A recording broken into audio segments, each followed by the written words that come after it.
পাবে। কোন ঘরে? ওই যে কোনার ঘরে। এ কি, আপনি?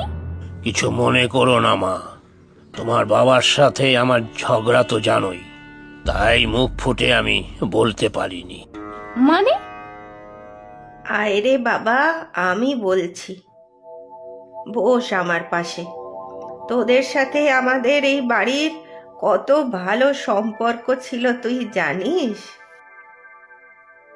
হ্যাঁ, কিছুটা বাবা মায়ের মুখে শুনেছি, কিন্তু আমাকে এভাবে। আচ্ছা, এ আমার বান্ধবী শ্বেতা। নমস্কার ঠাকুমা। হ্যাঁ, তুমিও ডাক্তার শুনলাম ছেলের মুখে। তুমি তো জানোই জয়া, আমাদের গ্রামের স্বাস্থ্য ব্যবস্থার কি দুর্দশা।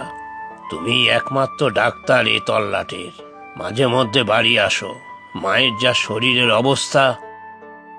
আমি বললাম সেই শহরের হসপিটালে যাব না, তুমি বাড়ি এলে তোমাকেই একবার দেখাবো। আজ যখন শুনলাম তোমার আরো এক ডাক্তার বান্ধবীও সাথে এসেছে, তখন আর ছাড়ি কি করে বলো? ও, তার জন্য বুঝি এমন ভাবে ভুলিয়ে ভালিয়ে নিয়ে এসেছেন?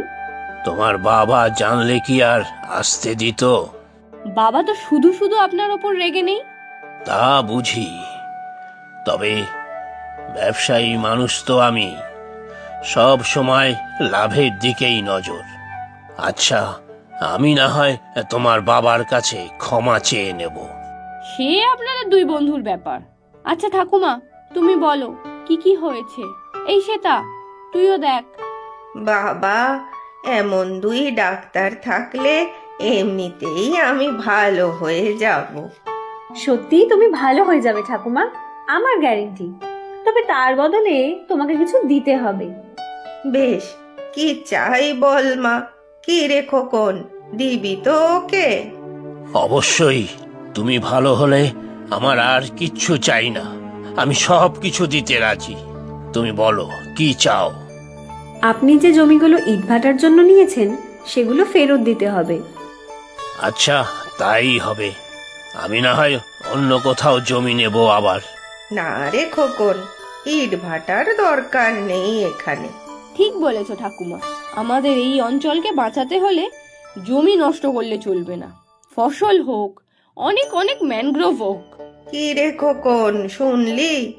আমি ভালো হয়ে গেলে আমি নিজে দাঁড়িয়ে থেকে গাছ লাগানো করাবো।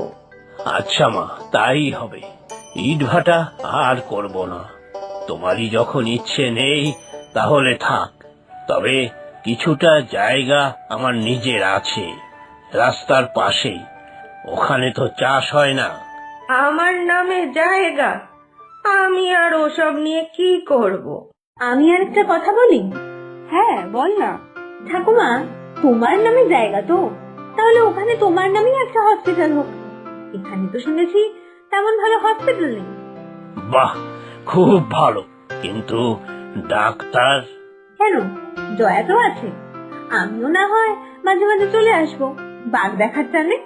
বাহ, খুব ভালো হবে, ভারী খুশি হলাম।